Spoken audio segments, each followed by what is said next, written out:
Hey everyone, and welcome back. It's Julianne here, and today I'm going to be creating an Easter-inspired card to celebrate the new spring release that's available today from Trinity Stamps. This release is full of cuteness, so I'm going to be using a few stamp sets from the release, including the Dirty Bunny, which is one of my favorite stamp sets, as well as the Dust Bunnies, and the Spring Sentiment stamp set, along with some other Easter-related stamps that I had in my stash, since I wanted to use the Easter eggs that are included in those stamp sets. So let's just jump right on in and get started.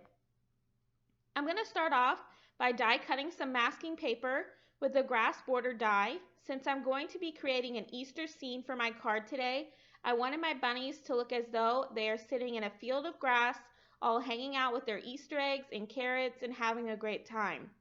The key to creating a scene card is to take a moment before starting and plan out your card while deciding what images you're wanting to use, as well as the placement of those images. And for my card today, I knew I was in love with that Dirty Bunny, and I wanted him to be front and center, so I'm going to be stamping him first. I'm going to be then masking him off to stamp the egg I want to look as though he was holding. So since I wanted to make sure that his paws were in front of the egg, to look as though his paws were wrapped around it, I'm going to stamp him first, mask off his paws, and then stamp the egg image. Now I was super lazy when it came to my masking today, so please do as I say and not as I do, and make actual masks for your images, just to ensure that you don't end up stamping somewhere you don't want to and messing up your scene. I was lucky this didn't happen to me today, but I have definitely made mistakes in my past. Now I'm going to be moving on to stamping this cute little dust bunny as well as some carrots. And since I'm wanting these images to be in the front of my card, I don't need to mask off anything, but once I do have them both stamped out, I'm going to need to mask them off so that the other images that I stamp will look as though they are behind them. This is why I mentioned it's really important to plan out your scene. And once I have a few of my images stamped and masked, the rest of the card comes together in no time. So I'm just going to speed up this process so you don't have to sit through all of it. And I'm going to put on some music and I'll be right back. If the masking process isn't something that you're interested in, please feel free to skip ahead to the Copic coloring.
Now that I'm finally done with all my stamping and masking, I'm going to move on to my favorite part of scene building, which is peeling back all those masks to reveal the scene that I've created.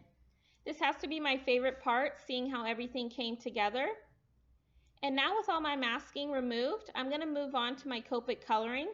And I'm going to make sure that I have all my marker caps off to the side so you can follow along with my color combinations today. And the first step in my coloring today is going to be my grass. I wanted my grass to look as real as possible, so to accomplish that, I'm going to be using multiple shades of green, and I'm going to be doing a flicking-like motion upwards to create that grass-like texture.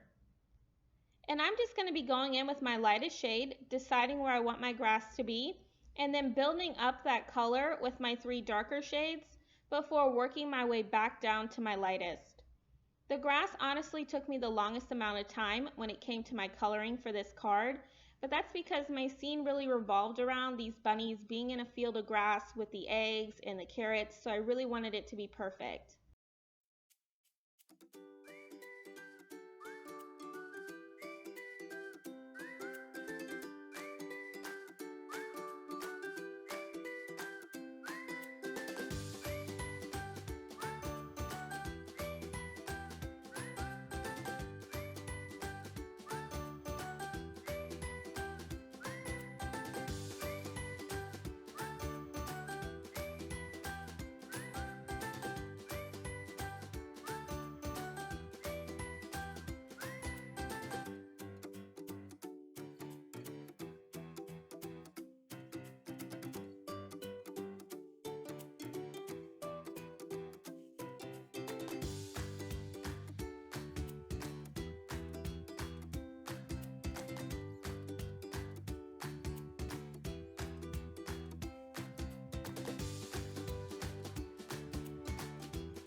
So now that I have my first bunny all colored in, I'm going to show you here one of my favorite things for adding some texture to my animal images.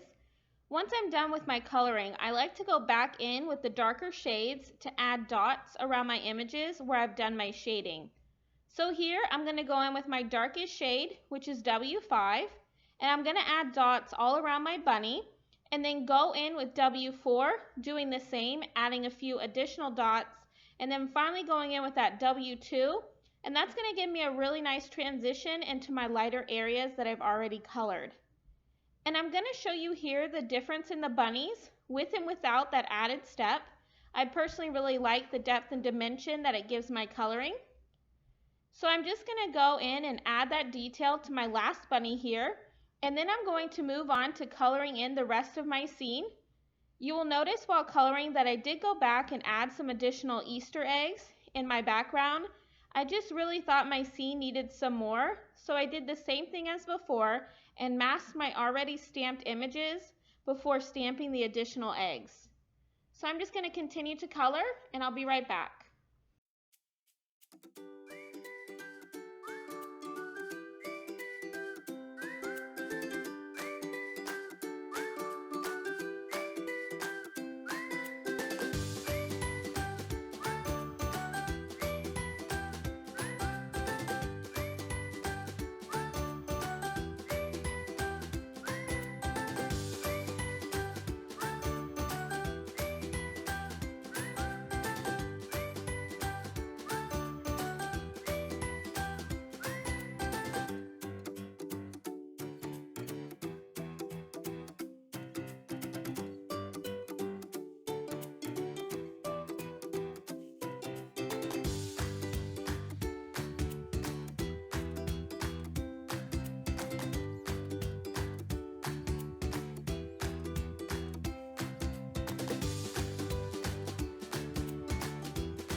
So here I'm just going to finish up that last bit of coloring that I have.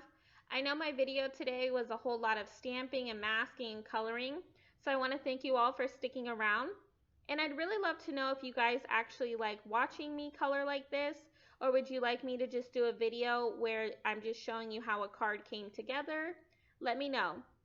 But back to the card, while I was coloring in my background, one of my markers ended up spilling out since there was too much ink. So since there was no way I was going to start this card over, I just decided to cut down my background to just slightly smaller than A2 size, and I'm going to adhere it to some purple cardstock that I've cut down to 4 1/4 by 5 1/2 before adhering both of them to my card base using some liquid adhesive. For my sentiments today, I'm going to be stamping Happy Easter directly to my background using some VersaFine Onyx Black ink, and this sentiment came from one of the Simon Says stamps that I showed earlier. And the smaller sentiment that I'm going to be using for my card today is going to come from the newly released Spring Sentiments from Trinity Stamps. And I'm going to stamp and white heat emboss that onto some black cardstock before I'm going to pop it up on my background using some foam adhesive. And the final step in my card today is going to be going in with my Wink of Stella pen to add some glitter to all of those Easter eggs. And that's going to complete my card for today, featuring some new goodies from the newly released Trinity Stamps Spring Release. I want to thank you all for stopping by and spending some time with me. If you liked this video, please give it a thumbs up and subscribe to my channel for more card making videos. If you are interested in any of the supplies I used in my video today, I will have them listed and linked down below in the description, as well as a link that'll take you directly to that new release. And as always, have a wonderful day and happy crafting!